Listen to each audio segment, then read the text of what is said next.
बस थोड़ा और सोने दीजिए। सुशीलाबाई ने कहा, बेटी, देर तक सोने से मन में सुस्ती आती है, और जब मन सुस्त हो जाए तो लक्ष्मी जी भी घर का रास्ता भूल जाती है। सुबह की हवा और सूरज की किरणें घर की बरकत होती हैं, इन्हें यूं मत खो। राधा ने हल्की मुस्कान दी। मां जी, मैं कल से ध्यान रखूंगी। लेकिन अगले दिन वही हुआ।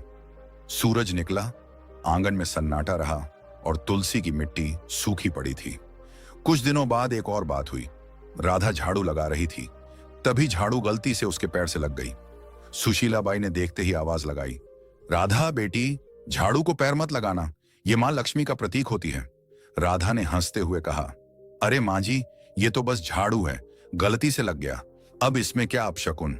सुशीलाबाई ने झाड़ू उठाकर दीवार के पास रखते हुए बोला, बेटी, यही तो गलती है। जब इंसान छोटी बातों को हल्के में लेता है तब बड़ी बरकतें उससे रूठ जाती हैं। झाड़ू सिर्फ सफाई का औजार नहीं, ये लक्ष्मी जी का आशीर्वाद है जो गंदगी दूर करती है। राधा ने हल्के स्वर में कहा, मां जी, आप भी ना हर चीज को पूजा बना देती हैं। सुशीलाबाई मुस्कुराई, मगर आंखों में चिंता उतर आई। धीरे धीरे राधा का ध्यान घर की सफाई और रसोई से हटने लगा। एक रात वह खाना बनाकर थक गई और झूठे बर्तन चूल्हे के पास ही छोड़कर सोने चली गई। आधी रात को जब सुशीलाबाई पानी पीने उठी तो देखा कि रसोई में झूठे बर्तनों का ढेर लगा है। सुबह उन्होंने राधा से कहा, बेटी, रसोई मां अन्नपूर्णा का घर है, वहां गंदगी छोड़ना ठीक नहीं। रात की गंदगी से नकारात्मकता पनपती है। राधा ने कहा, मां जी, आप तो बस चिंता करती रहती हैं, मैं साफ कर दूंगी ना अभी। सुशीलाबाई ने गहरी सांस लेकर कहा, बेटी, जो काम शाम का हो उसे सुबह तक टालना बरकत को टालना है। साफ रसोई से ही सुख का आरंभ होता है। राधा ने कुछ नहीं कहा, पर उसके चेहरे पर थकान और अनिच्छा साफ झलक रही थी। शाम का समय था, सूरज ढल चुका था और घर में दिया जलाने का वक्त था। तभी राधा ने झाड़ू उठाई और आंगन बुहारने लगी। सुशीलाबाई ने तुरंत आवाज लगाई, राधा, शाम को झाड़ू नहीं लगाते बेटा, इस वक्त मां लक्ष्मी घर में प्रवेश करती हैं। राधा ने बिना रुके कहा, मां जी, जब दिन में वक्त नहीं मिलता तो शाम को ही सफाई करनी पड़ती है, इससे क्या फर्क पड़ता है। सुशीलाबाई दरवाजे पर खड़ी होकर बोली, फर्क पड़ता है बेटी, शाम को झाड़ू लगाने से लक्ष्मी जी का आशीर्वाद बाहर निकल जाता है। बरकत सिर्फ कमाई से नहीं आती, आदतों से आती है। राधा ने झाड़ू एक ओर रख दी और बोली, मां जी, मैं आपकी इज्जत करती हूं, पर अब जमाना बदल गया है, लोग ये सब बातें नहीं मानते। सुशीलाबाई ने शांत स्वर में कहा, बेटी, जमाना बदल सकता है लेकिन घर की नींव नहीं। जो परंपरा से जुड़ा रहे वही स्थिर रहता है। कुछ दिन बाद एक और घटना हुई। राधा ने खाना खत्म होने के बाद झूठे बर्तन चूल्हे के ऊपर रख दिए। जब सुशीलाबाई ने देखा तो बोली, बेटी, चूल्हा मां अन्नपूर्णा का आसन है, वहां झूठे बर्तन नहीं रखे जाते। राधा ने बिना ऊपर देखे कहा, मां जी, मैं बस जगह की कमी से रख दिए थे, बाद में धो दूंगी। सुशीलाबाई ने कहा, रसोई में पवित्रता सबसे जरूरी है, अगर चूल्हे पर गंदगी होगी तो लक्ष्मी जी की कृपा भी घट जाएगी। राधा ने मुस्कुराते हुए कहा, मां जी, हर चीज में देवी ढूंढना बंद कीजिए, खाना तो मैंने बना ही दिया ना, अब थोड़ी देर में सब साफ हो जाएगा। सुशीलाबाई ने कोई जवाब नहीं दिया।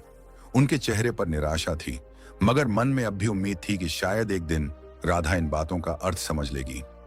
धीरे धीरे घर का माहौल बदलने लगा। पहले जहां सुबह पूजा की घंटी बजती थी, अब सन्नाटा रहता था। तुलसी के पास मिट्टी सूख गई थी, दीपक बुझा रहता था। सुशीलाबाई अब भी हर सुबह तुलसी के सामने खड़ी होकर कहती, हे मां, इस घर पर अपनी कृपा बनाए रखना, मेरी बहू को सही समझ देना। लेकिन जैसे घर की रोशनी धीरे धीरे कम होती जा रही थी, सेठ रामदयाल अब चिंतित रहने लगा था। उसे लगता घर में कोई अदृश्य भारीपन फैल गया है। एक दिन उसने सुशीलाबाई से कहा, लगता है मां लक्ष्मी रूठ गई हैं। सुशीलाबाई ने चुपचाप सिर झुका लिया। उन्हें पता था यह सब राधा की लापरवाह आदतों का नतीजा है, पर वो अभी भी उसे डांटना नहीं चाहती थी। उनका विश्वास था कि प्यार से समझाने पर राधा बदल जाएगी। समय बीतता गया और घर की रौनक धीरे धीरे जैसे मिट्टी में मिलने लगी। पहले जहां सुबह तुलसी के पास दिया जलता था, अब वहां धूल जमने लगी थी। राधा अब ज्यादातर उदास या व्यस्त रहती। सफाई आधी अधूरी, पूजा कभी कभी, और घर में अब वो अपनापन नहीं था जो पहले हर कोने में झलकता था। सेठ रामदयाल ने सबसे पहले बदलाव अपने व्यापार में महसूस किया। पहले जो सौदे फायदेमंद रहते अब घाटे में जाने लगे। गोदाम में अनाज में कीड़े लग गए, कुछ सौदे अटक गए और पुराने ग्राहक धीरे धीरे दूर होने लगे। सेठ कई रातें जागकर हिसाब किताब देखता, मगर समझ नहीं पाता कि गलती कहां हो रही है। एक शाम उसने सुशीला बाई से कहा, सुशीला, अजीब बात है, अब काम में मन नहीं लगता, जैसे बरकत कहीं गुम हो गई हो। सुशीला बाई ने धीमे स्वर में कहा, बरकत तब गुम होती है जब घर की पवित्रता कम होने लगे। मां लक्ष्मी वहां नहीं टिकती जहां गंदगी और लापरवाही घर कर जाए। सेठ ने गहरी सांस ली। तू कहना चाहती है कि... वो आगे नहीं बोला, लेकिन दोनों की नजरें एक ही दिशा में उठीं, राधा की ओर। राधा भी ये सब देखती थी, पर उसे लगता कि ये बस समय की मार है। एक दिन जब सेठ गुस्से में बोला, हर काम उल्टा क्यों हो रहा है, तो राधा ने कहा, पिताजी, ये सब अंधविश्वास है। व्यापार में उतार चढ़ाव तो होते रहते हैं। सेठ ने आंखें तरेरी। तू नहीं समझेगी बहू, जब घर की औरतें रीति भूल जाती हैं, तब घर की बरकत खुद रास्ता भूल जाती है। उस दिन के बाद से माहौल और भारी हो गया। घर में छोटी मोटी चीजें टूटने लगी। राधा ने ध्यान देना बंद कर दिया था। झाड़ू वहीं कोने में पड़ी रहती, रसोई में बर्तन कभी साफ नहीं रहते। सुशीला बाई अब ज्यादातर चुप रहने लगी थी। वो हर शाम तुलसी के पास बैठकर मन ही मन कहती, हे मां, अब कुछ तू ही कर। एक रात तेज हवा चली और आंगन में रखा दीपक बुझ गया।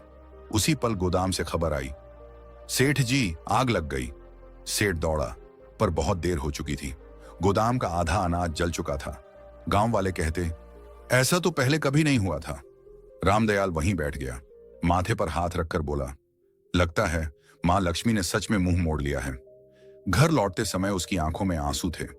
उस रात घर में कोई नहीं बोला। सेठ के दिल में पहली बार यह एहसास बैठ गया था, अब अगर कुछ नहीं बदला तो इस घर की खुशियां कभी वापस नहीं आएंगी। सेठ की मेहनत, नाम और इज्जत सब एक साथ डूब गए। घर का माहौल भी अब बदल चुका था। पहले जहां हर सुबह पूजा की घंटी और तुलसी की खुशबू होती थी, अब वहां सन्नाटा था। सेठ रामदयाल दिन रात चिंताओं में डूबा रहता। रात को अक्सर बरामदे में बैठकर बुदबुदाता, मां लक्ष्मी, कहां चली गई तू। एक शाम सेठ घर लौटा, चेहरा गुस्से से लाल था। वह आंगन में बैठ गया और एकदम से बोला, बस अब और नहीं सह सकता। उसने सिर उठाया, आंसुओं में मुस्कान थी,